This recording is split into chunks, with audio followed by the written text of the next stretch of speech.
दर्शकों नमो बुद्धाय जय भीम। मैं हूं सदाशिव गच्छे और आप देख रहे हैं लॉर्ड बुद्धा टीवी का प्रसारण। दर्शकों आपको मैं बता दूं कि आज हम हैं भीमा कोरेगांव, जहां पर जो 207वां शौर्य दिन यहां पर बहुत ही हर्ष उल्लास के साथ मनाया जा रहा है। तो इसी शौर्य दिन के अवसर पर महाराष्ट्र राज्य के पूर्व सामाजिक न्याय मंत्री और अभी 2024 के विधायक आदरणीय राजकुमार बडोले साहब मेरे साथ लॉर्ड बुद्धा पर बात रखने के लिए मौजूद है। यहाँ पर अभी वो कोरेगांव शौर्य दिन के अवसर पर पूर्व संध्या पर यहाँ पर वो स्तंभ है, इस स्तंभ को अभिवादन करने के लिए आए हैं। तो आइए सीधा उनसे बात करते हैं और जानते हैं उनके विचार। सर जी जय भीम। जय भीम। सर लॉर्ड बुद्धा पर आपका तहे दिल से स्वागत करता हूं और के कार्य की सराहना भी हम करते हैं लॉर्ड बुद्धा टी की ओर से। और 207वां जो भीमा कोरेगांव शौर्य दिन है, इस अवसर पर आप लॉर्ड बुद्धा टी की ओर से ढेर सारी मंगल कामना देते हैं। क्या कहेंगे सर आज के दिन को लेकर? निश्चित ही 1 जनवरी ये हम सबके लिए अत्यंत महत्वपूर्ण और अभिमान का दिन है। आज के इस दिन 1 जनवरी 1818 को भीमा कोरेगांव में जो लड़ाई हुई थी और उसमें हमारे लोगों ने जो शौर्य दिखाया और उसको अभिवादन करने के लिए अभी ये 207वां भीमा शौर्य दिन है। और ये यहाँ पे भीमा कोरेगांव में मानवंदना देने के लिए मैं यहाँ पे आया हूँ और आप सभी ने हमारा यहाँ पे बहुत उत्साहपूर्वक स्वागत किया, इसलिए आप सभी को धन्यवाद देता हूँ। और निश्चित ही हर साल यहाँ पे आने का हम प्रयास करते हैं। और यहाँ पे जब मैं सामाजिक न्याय मंत्री था उस समय यहाँ का पूरा अतिक्रमण निकालने का हमने कोशिश की थी और आज उसको बड़ा यश प्राप्त हुआ। और इस 207वें भीमा कोरेगांव शौर्य दिन के निमित्त यहाँ पे अभिवादन करने के लिए मैं यहाँ पे आया हूँ और यहाँ पे आप सभी ने स्वागत किया, इसके लिए बहुत बहुत धन्यवाद देना। सर अभी आपने जो भीमा कोरेगांव जो शौर्य दिन है और जो स्तंभ का आपने बहुत अच्छी तरह से उसका निरीक्षण किया है। सर क्या लगता है आपको, क्या निरीक्षण किया आपने? निश्चित ही यहाँ पे जो बैटल हुआ था 1818 जनवरी को, और वहाँ पे अभी भी जिन शहीदों के नाम लिखे हुए हैं उन सभी शहीदों के नामों का मैं वहाँ पे वो जो पार्टी है उस पर वो देख रहा था जिन लोगों ने। और वहाँ पे बड़ी अच्छी बात है कि सभी समाज के, यहाँ पे मुस्लिम धर्म समाज के भी कई लोगों के नाम है, मराठाओं के भी नाम है और हमारे समाज के अनुसूचित जाति के, जहाँ तक महार समाज के कई योद्धाओं के नाम उस पर चिन्हित है। और वो सब मैं देख रहा था। इस साल संविधान का 75 अमृत महोत्सव हम सब यहाँ पे जब सादर पूरा देश यहाँ पे मना रहा है और उस दिशा में यहाँ पे ये 207वां भीमा शौर्य का विजय शौर्य दिन हम लोग सभी मना रहे हैं। और इसलिए मैं वो सब बड़े गौर से देख रहा था और अभी भी वो सभी नाम यहाँ पे चिन्हांकित है।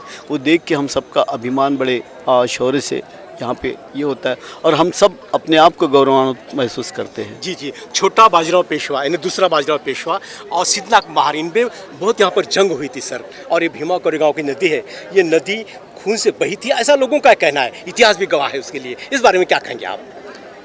निश्चित ही हम सबके पूर्वजों का जो इतिहास है ये बहुत ही गौरवात्मक रहा है और उसी के लिए सभी यहाँ पे मानवंदना देने के लिए आते हैं। परम पूज्य डॉक्टर बाबा साहब अम्बेडकर भी यहाँ पे मानवंदना देने के लिए आए थे और उन्हीं की याद में हम सब यहाँ पे 1818 1 जनवरी को जो भीमा कोरेगांव में जो लड़ाई हुई थी और यहाँ पे हमारे जो लोग शहीद हुए थे उनको मानवंदना देने के लिए हम लोग सभी यहाँ पे आते हैं। सर जी आपने जिक्र किया है कि बाबा साहब 1 जनवरी 1927 में यहाँ पर पहली बार आए थे, बराबर है? तो उससे पहले यहाँ पर कुछ भी नहीं था। बाबा साहब आए, उसके पदस्पर्श यहाँ पर उनके जो पदकमल यहाँ पे आए हैं, तब से जनसैलाब यहाँ पर उमड़ पड़ता है। सर क्या कहेंगे इस बारे में आप? निश्चित ही मैंने जब कहा कि ये हम सब के लिए, हमारे समाज के लिए, हमारा जो समाज है इसका एक गौरवान्वित इतिहास रहा है और उसको मानवंदना देने के लिए यहाँ पे हम लोग आते हैं। और निश्चित ही जो चातुर्वर्ण व्यवस्था है, ये व्यवस्था के अतिरिक्त इस देश में जो शूद्र थे और विशेषतर में महाराष्ट्र के महार समाज के जो लोग हैं ये बहुत शूरवीर थे और उनके शौर्य की गाथा यहाँ पे चिन्हित है, वो देखने के लिए हम, और इसीलिए हम लोग मानवंदना करने के लिए आते हैं। जी सर, हमारा इतिहास ऐसा गौरवशाली इतिहास है। ऐसा होते हुए भी परभनी की घटना होती है, जैसे भीड़ में संतोष देशमुख के बारे में घटना होती है, ये बार बार घटना ऐसे क्यों होती है सर अपने महाराष्ट्र के अंदर? मुझे लगता है इस बारे में, मैं भी वहाँ परभनी गया था और वहाँ के जो हमारे सोमनाथ सूर्यवंशी जी है उनके पूरे माँ को मिला था। वहाँ पे हमारे विजय जी है उनके फैमिली को भी मैं मिला था और हमने विधानसभा में ये विषय रखा था जी। और न्यायालयीन जांच की भी मांग वहाँ पे की थी और मुख्यमंत्री ने न्यायालयीन जांच उसकी की है।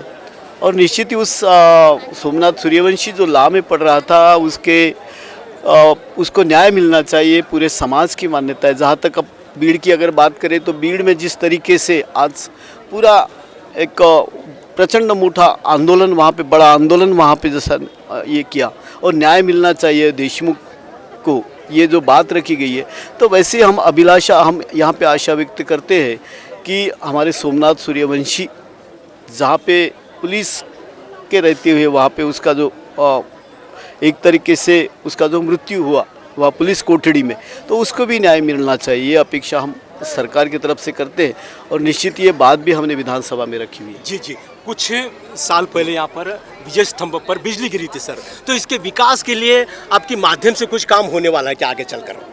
जब मैं यहाँ पे सामाजिक न्याय मंत्री था तब मैं पहली बार आया था, यहाँ का अतिक्रमण हटाने की भी बात किए थे और इसकी मरम्मत होना चाहिए, हमने बात ही रखी थी।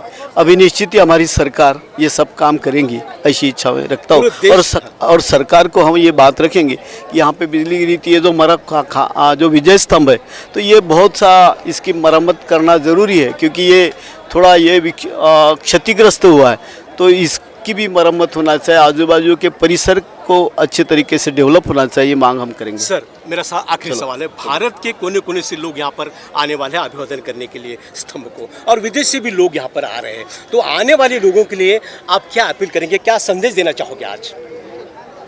आने वाले लोगों को मैं यही कहना चाहता हूँ कि ये जो विजय स्तंभ बना हुआ है तो ये हमारे समाज के विशेष तौर पे यहाँ पे सभी समाज के यहाँ का इतिहास अगर देखोगे तो यहाँ मराठा भी यहाँ पे लड़े हैं, यहाँ शूद्र जिनको कहा गया था वो महार समाज और मातंग समाज ये सभी यहाँ पे लड़े हुए, उसी के साथ कंधे को कंधा मिलके यहाँ पे मुस्लिम भाई भी यहाँ पे लड़े हुए हैं। तो ये विजय स्तंभ हम सबकी गाथा है, हमारे शौर्य की गाथा है और इसलिए यहाँ पे मानवंदना देने के लिए सभी लोग आते हैं। हमारा इतिहास वैसे बरकरार रहते हुए समाज में भी इसी तरीके से सब लोगों को सामाजिक न्याय की अभिलाषा परम पूज्य डॉक्टर बाबा साहब अम्बेडकर ने यहाँ की थी, हम वही अभिलाषा यहाँ पे व्यक्त करते हैं कि सामाजिक न्याय सभी समाज के लोगों को मिलना चाहिए और यहाँ पे विजय स्तंभ में जो लोग आते हैं इनकी सबकी सुविधा भी यहाँ पे होनी चाहिए। इस विजय स्तंभ का यहाँ पे क्षतिग्रस्त जो है तो इसकी मरम्मत होना चाहिए और यहाँ पे जो अतिक्रमण किया गया है पूरे 10 एकड़ की जगह में, ये अतिक्रमण भी ज़्यादा जल्दी से हटाना चाहिए। ये जो कोर्ट में जो मामला शुरू है इसके बारे में भी ये विलम्ब नहीं होते हुए ये मामला भी जल्दी से सुलझाना चाहिए, ऐसी मैं अभिलाषा यहाँ पे व्यक्त करता हूँ। धन्यवाद। तो दर्शकों, ये थे पूर्व सामाजिक न्याय मंत्री आदरणीय राजकुमार बडोले साहब जो अभी विधायक है और यहाँ पर अभी उन्होंने जो भीमा कोरेगांव का विजय स्तंभ है इस विजय स्तंभ को उन्होंने अभी अभिवादन किया है। आने वाले दिनों में राजकुमार बडोले साहब के माध्यम से, उनके विचारों के माध्यम से यहाँ का विजय स्तंभ है इसका विकास हो और उनके हाथों से ऐसा ही बाबा साहब के विचारों का कार्य हो, बुद्ध के विचारों का कार्य हो और एक कार्य आगे बढ़ाने के लिए राजकुमार बडोले साहब को लंबी उम्र लग जाए, ऐसे उनके प्रति मंगल कामना जताते हुए मैं मेरी बातों को यहाँ पर विराम देता हूँ। कैमरामैन सौरभ के साथ मैं सदाशिव गचे, लॉर्ड बुद्धा टीवी, भीमा कोरेगांव। आप देख रहे हैं लॉर्ड बुद्धा टीवी।